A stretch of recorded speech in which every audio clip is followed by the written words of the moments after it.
Assalamualaikum warahmatullahi wabarakatuh. Perkenalkan, nama saya Tifada Zainal.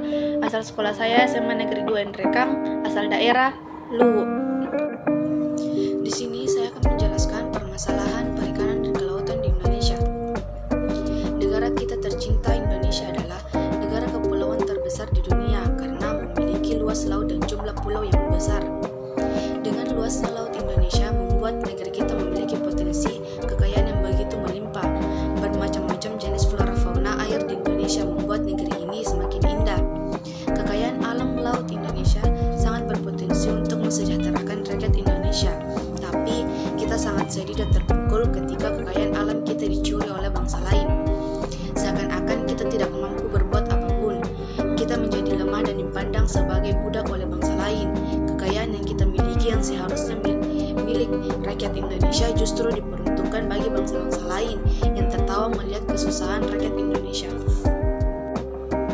Adapun permasalahan laut di Indonesia, yang pertama illegal fishing. Permasalahan laut di Indonesia yang kerap ditemui oleh petugas ialah illegal fishing atau menangkap ikan secara ilegal. Laut Indonesia kaya akan ikannya sehingga nelayan dari luar negeri banyak mengincar. Nelayan dari luar negeri yang melakukan penangkapan ikan secara ilegal menjadi ancaman bagi kelautan Indonesia serta merugikan masyarakat Indonesia. Oleh sebab itu, Kementerian Kelautan dan Perikanan atau KKP terus berusaha mencegah masuknya kapal-kapal asing yang mencuri ikan di wilayah Indonesia. Kapal asing yang mencuri ikan di laut Indonesia akan diancam ditenggelamkan kapalnya dan orangnya diproses hukum. Masalah yang kedua, sampah di laut Indonesia. Permasalahan laut di Indonesia bukan hanya illegal fishing atau menangkap ikan secara ilegal, karena laut Indonesia juga memiliki masalah. Indonesia menjadi salah satu negara penyumbang sampah terbesar di laut. Menurut data Kementerian Kelautan dan Perikanan atau KKP, sampah di laut Indonesia didominasi oleh sampah plastik. Sampah yang mencemari laut akan berdampak buruk pada habitat laut, pariwisata, kesehatan masyarakat pesisir, hingga ekonomi.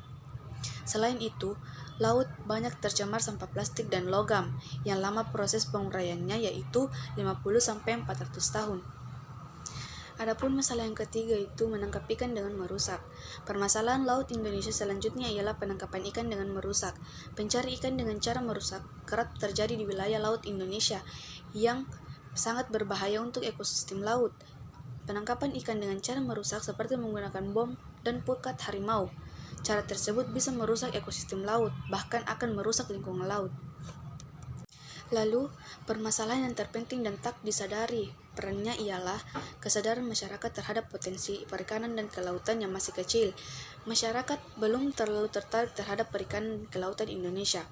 Lalu, apakah hal ini dibiarkan terus-menerus? Tidak, kita sebagai generasi muda harus memiliki tekad yang kuat untuk merubah kondisi seperti ini. Dibutuhkan solusi yang nyata atas permasalahan tersebut.